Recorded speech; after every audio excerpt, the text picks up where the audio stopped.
Mike. I'm Brad. And this is Ministry Chemistry. Neutron, proton, mass effect, lyrical oxidation, your irrelevant mass spectrograph, your electron volt, atomic energy erupting as I get all open on pow. Here we go. It's the first day of summer, isn't it? Tomorrow. Tomorrow is the first day of 21st. summer? 21st, the summer solstice. The time in our lives when the sun is out for the longest many hours, right? Longest many hours. Like if you Okay, wake Yoda. up super, super early, you can go to bed super, super late, and you're going to see the sun for the most. Like if you have to work tomorrow, you should just not. Just go be outside all day. This is my permission for you to do that. That means I was just thinking about something. That's kind of depressing. What? Well, The longest day of the year? This goes way back to Is winter depressing? solstice, That's the And, like, shortest day of the year. Christmas, and so someone posted. I never thought about this before. Like every day from that day forward is brighter than the day before, Yeah. but that only Oh, leads gosh, to Mike. summer solstice. So does that mean every day until winter solstice is darker than the day before? Yes. Yes, Mike, Thanks that is for what that means. throwing the podcast in the crapper. 1 minute in, and it's the most depressive show we've ever done. Cool. Why cool. continue? Thanks for joining us this Have- week. Have fun with all the darkness coming your way after tomorrow. But tomorrow, take the day off. Hello, darkness, my old friend. You've been watching the movie Trolls. I've come to talk with you again. Stop. Hello. It's such a good movie. They're making a Trolls too. Did you know this? Oh, they shouldn't though. They should. shouldn't. It was the most surprising. Like I watched it, or I went into watching it thinking I'm not gonna like this. Were you creeped out by it? No, I the thought it first was time? the brightest, most magical cartoon I'd seen in so long. The first time we watched it, we were literally like, should we continue letting our kids watch this? Yes, absolutely. Why wouldn't you? The whole context is the Bergens are trying to eat the trolls. Yeah, but that's just that. I mean, once you can get past that, then it's- We're sitting there like bug-eyed, like, and Okay, our kids like didn't understand. It was like but think right about over it. top of In their head. Lion King, in the first half, spoiler alert, like the dad dies and the uncle makes the son think he murdered him. What? Yeah. So there's that. But he You know, didn't Cinderella eat lived with him. an abusive stepmother that Rapunzel locked her in a tower, right? You know the original. Cinderella This- was locked in a tower. I said no. Rapunzel was locked in the The tower. original is even more disturbing. Rapunzel, No, Cinderella. Yeah, Which one? the stepsisters cut Barrymore their one? toes off Oh my to gosh! fit into in the, the shoes. slippers. That's right. Yes, and there is a version of Cinderella out there, a movie, where they actually do that. I forget which version it is. Oh, I do remember. It's Into the Woods. In the musical Into the Woods, written by Stephen Sondheim. Thank you. They legit cut their toes off to fit into the shoes. Creepy. Creepy. And we let our kids watch that like it's no big deal. No, we With don't. singing mice. This You don't guy let doesn't. you don't let your kids watch Cinderella. Yeah, the off toes version. Okay, so the trolls were more honest. So you're not going to watch a more honest Why movie? do the mice sing? Seriously. So creepy. Happy birthday, Gus Gus.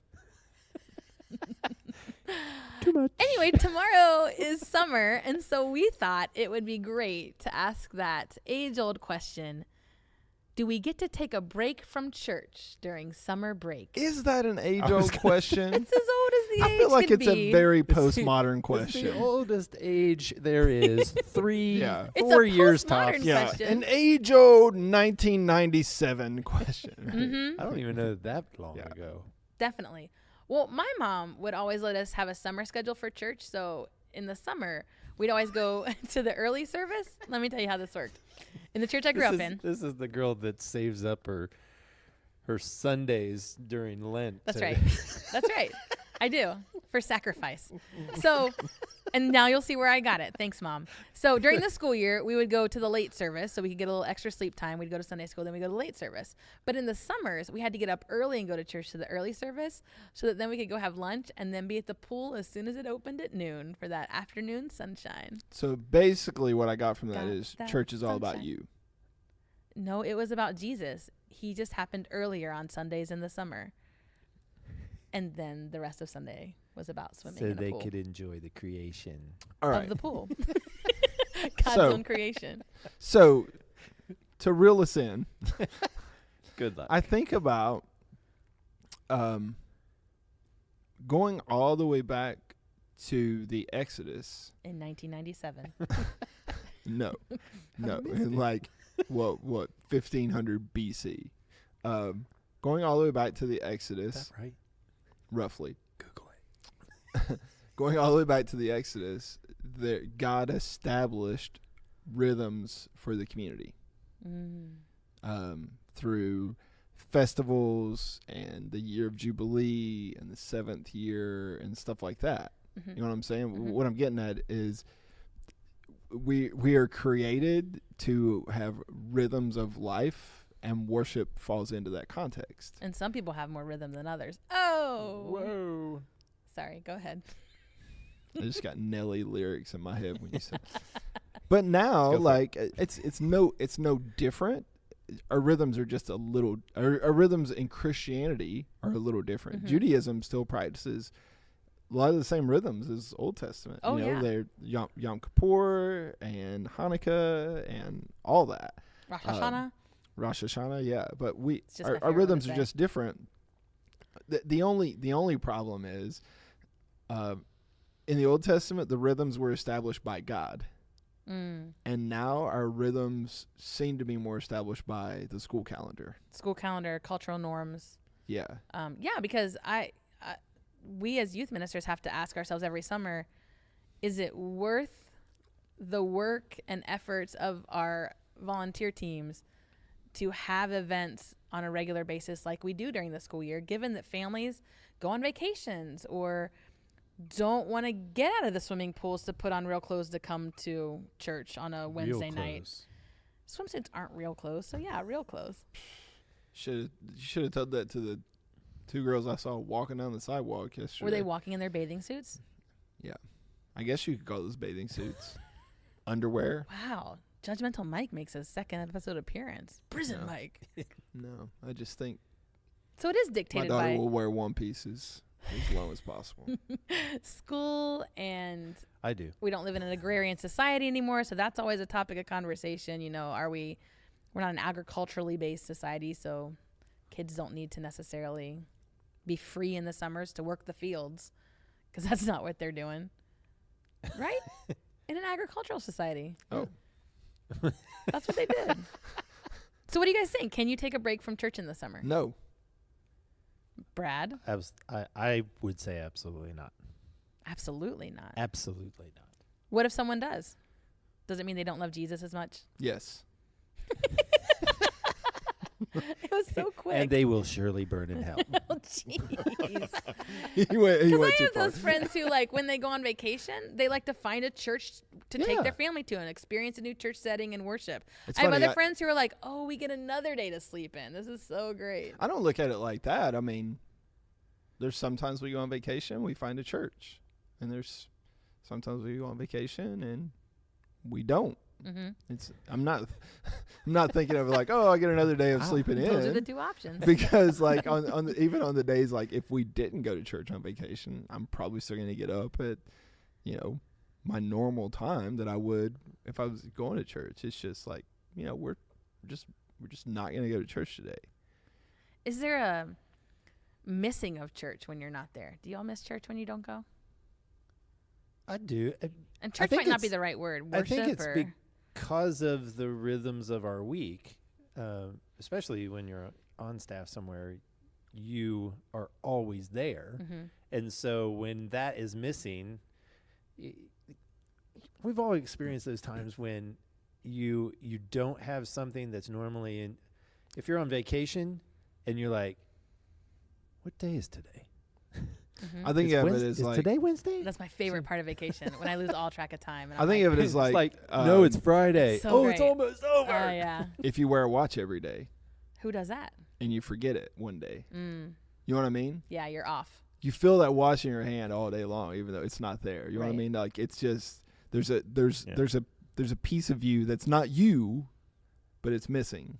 And what's interesting is And I like different me. I like watch wearing me. I'm one of these people. There are other people in my life who some Sundays you get to a Sunday and you think, I am so overwhelmed in this moment by whatever, the stress of keeping my house in order or the things I have coming up or just whatever it might be, where not going to worship, not going to church is actually like makes you a better person. It's like, for instance, there was a family at my church this past weekend. She brought the kids. She came to worship. Kids went to Kids Space.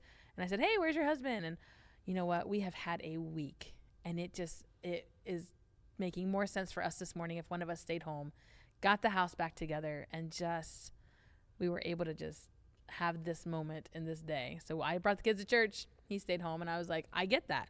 I totally get how that would make you like just in a better place to start your week. I get that to a point, but I also I knew you guys would push back. but I also those weeks where I'm more overwhelmed and more just beaten up by life are typically the weeks I get more out of worship. I experience more. I get a freshness of an experience with God that I wouldn't have gotten if I hadn't been there. And so while I understand I just need to breathe a bit, it's typically in those really oppressive moments that I really need to be there. Personally. I think of it as priorities, you know? Yes. God's bigger than my chaos. God's more important than my chaos. And the other thing too, you know, and this, you know, this totally comes from my Screw Tape Letters reading. Great book. But if you give the enemy a window, he's going to take advantage of it. And if you open an opportunity of, well, this is something that I will allow to pull me away from God, then so that's the question. It doesn't take long for that to become the new norm in your life, where things are pulling you away from God more and more easily. Totally get that. Is skipping church for a week or for a summer vacation a window for Satan? How often do you do morning devotions every day, and then you take one day off, and the next thing you know, it's been 3 weeks? Yeah. Okay.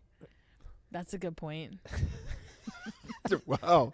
That was the sound of conviction. But I think, well, I think where my brain goes in this conversation is because I've already said I've had those mornings where it's like, today it would just be better if I sat on my couch and I watched worship, live streamed it through a church or through my church. That would be better for me than trying to hustle and bustle and get out the door.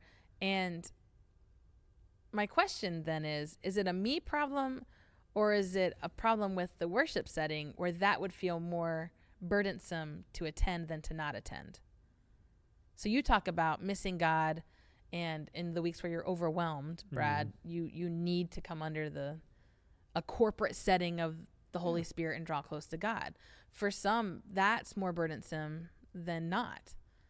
I'd rather just sit on the beach and connect with God through this sunrise than go find rando church in Beach Town and get my kids all dressed to do that. I feel like I feel like you risk telling God, I'm going to meet you on my terms, versus I'm going to show up to the place that you have established as your house because I want to meet you on your terms. But don't we always meet God on our terms? 98% of the time. Don't you pick a church or a church worship setting because it's convenient? So yes, my mom chose earlier service in the summer than later service in the school year because it was convenient for us. But either way, it's convenient for us. That's why churches offer multiple service at times or multiple styles of worship for that regard. That's another debate. Should they? Yeah. That's a whole nother debate. And that's in part why people, when they go on vacation, aren't going to get the kids up to go to a church that they don't know if they can trust what's going to be delivered to them, which is an entertainment question of worship, I know. But I don't want to go to some church where if the pastor's going to suck. Can I say it like that? Like the teaching's just going to be terrible, the music's going to be lackluster, and my kids aren't going to have fun, cutting out paper dolls of David and Goliath. Why would I do that on vacation? That sounds terrible. I argue. He does. And I know often. No, I mean I've made this argument with my wife. Like there's been times we've gone to things, like take for example, we went to Jess's goddaughter's first communion, and we left the kids behind at our in-laws because it was close to them, and I made the argument we should have brought them, and she was like, well, it would have been a nightmare. They would have been bouncing all over. And I was like, yeah, it would have been harder for us, but it would have been a learning experience for them. Even if they didn't really get anything out of it in the moment, like they're experiencing God in a different way. And maybe it's not your preferred way. And I don't discount what you're saying of, yeah, there is an element of we do choose to meet God on our terms, and the place we pick to worship, or the time we worship, or the setting, and all that. I totally agree with that. But at the same time, shouldn't we take ourselves out of that comfort zone from time to time just to remind ourselves that God is bigger than our context? Oh, sure. Yes. I'm including going to an unfamiliar church that you may hate, that the pastor sucks while you're on vacation. Just to remind yourself that God doesn't take vacation. I'm not saying, No, I think you I'm not can. saying that you have to be. I think you my have to be pushback at church that you hate every single Sunday, every day of the year, including summertime and vacation. I'm not saying that at all. So here's my pushback, and let's just flesh this out. Does everything have to be a learning experience? Does everything have to be an opportunity for Isn't everything a learning perspective experience? shifting? Does everything have to be this big heavy thing? Everything's a learning experience. Sure, but there's intentionally sought after learning experiences, and then there's natural learning experiences. And so if I'm going on vacation, and I apologize if I sound offensive, you can tell me to go to church on vacation, that's fine. But a part of me is like, why? My relationship with Jesus isn't going to change if I go to church on vacation or not. So why do you go to church at all? Because it does over time. Oh, does it? But one blip to not go. This is so much fun. Because you're just watching it? It's like tennis. Because it's good grief. Can we just go on vacation and experience God on the beach? All right. Your question, does everything have to be a learning experience? Yes. Does Jesus use everything, every moment of your life to mold you into his likeness? Yes. So then everything is a learning experience. Right? Sure. Okay. Is that it? Is that your point? That's my point. You're smiling like He's you like, just won, and I'm period. I don't think we're at odds. That's the way I look at it is you said not everything has to be a learning experience. Some things can be just enjoying the moment. Well, I'd argue, yeah, it can be enjoying the moment, but enjoying the moment is learning experience. Okay. It's learning how to enjoy the moment. So you might go to church on vacation. Sorry, Jess. And that'll be your learning experience. I won't. And by your logic, I'll still have a learning experience with Jesus. So win-win. Right? I wasn't arguing against that. Oh, okay. Well, that's I was good. pushing back on that. Does On the everything learning have to be a experience? learning experience? Yeah, it does, because Jesus uses every moment of our lives to mold us into his likeness, because that is the supreme purpose of our being, is to worship God, to glorify God through our very being. Brad, are you going to go to church on vacation?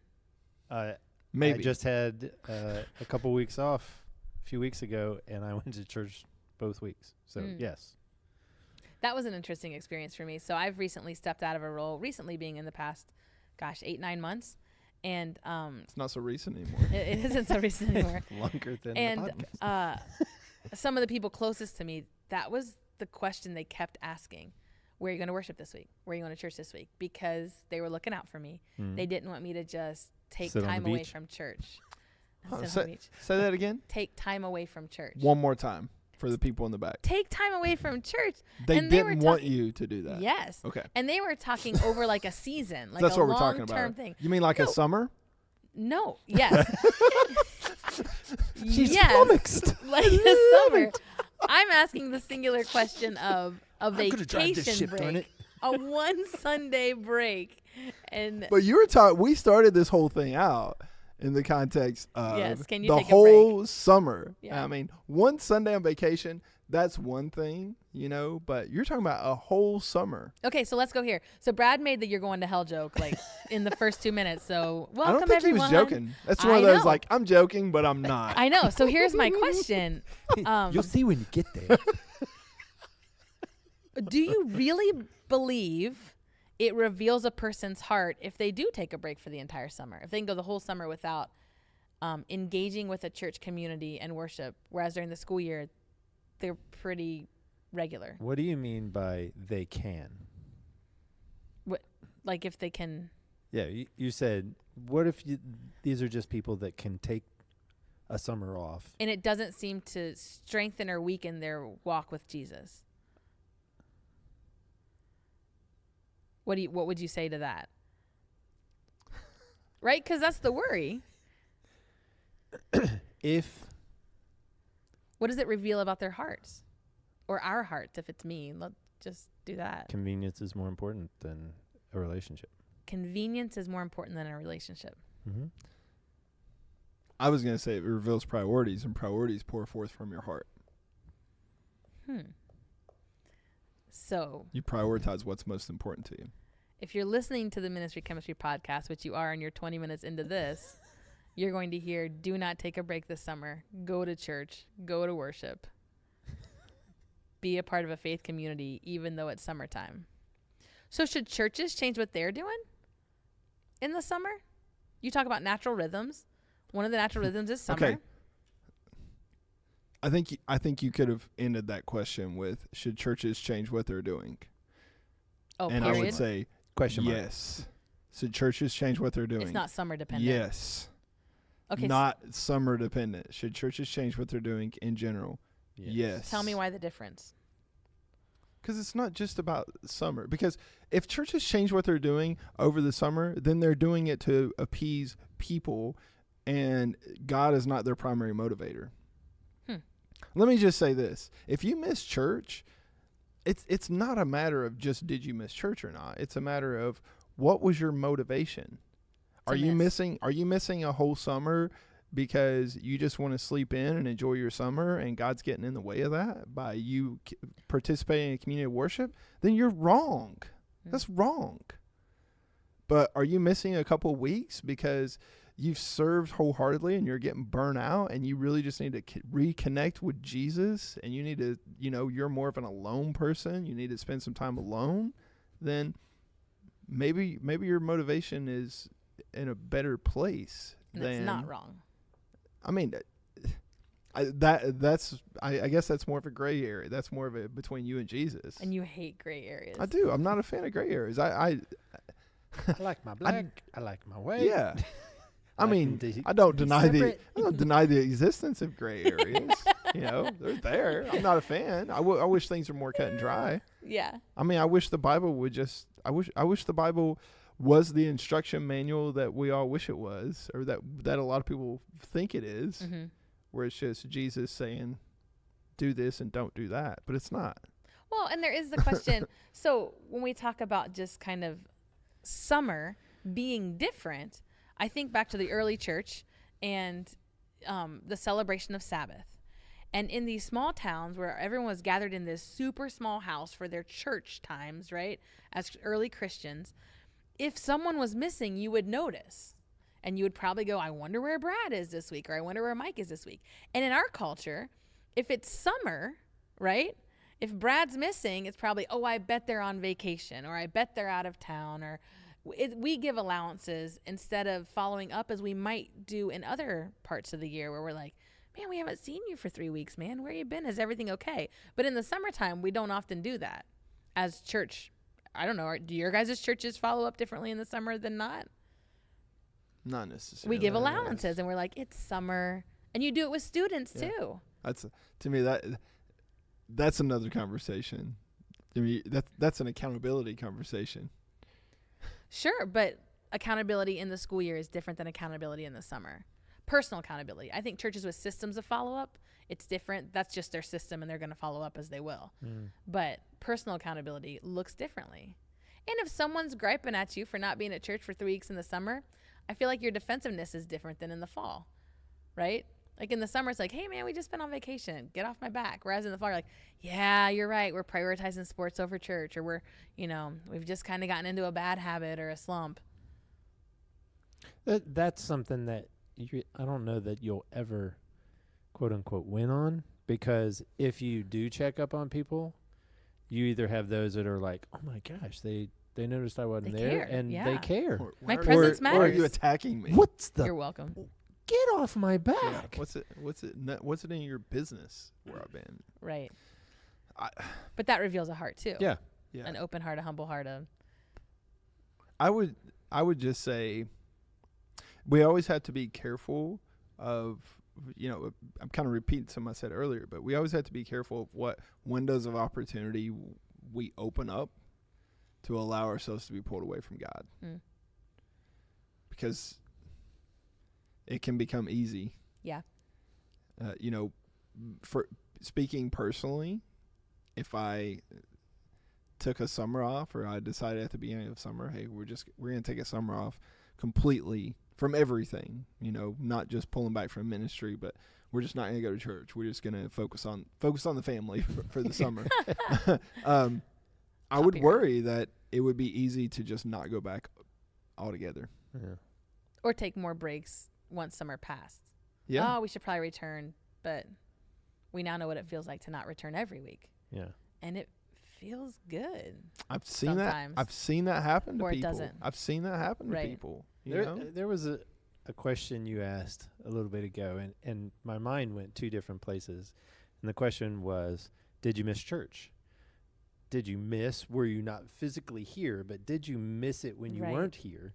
That's part of being a part of a community, is when you've said this, Mike, multiple times, when you're not here, you miss out. But when you're not here, we miss out too. Yeah. And so being able to plug in and gain energy, not only knowledge, but energy and just a sense of community by being present, is huge. And you can't do that if you're going to totally disconnect for a number of weeks. Yeah.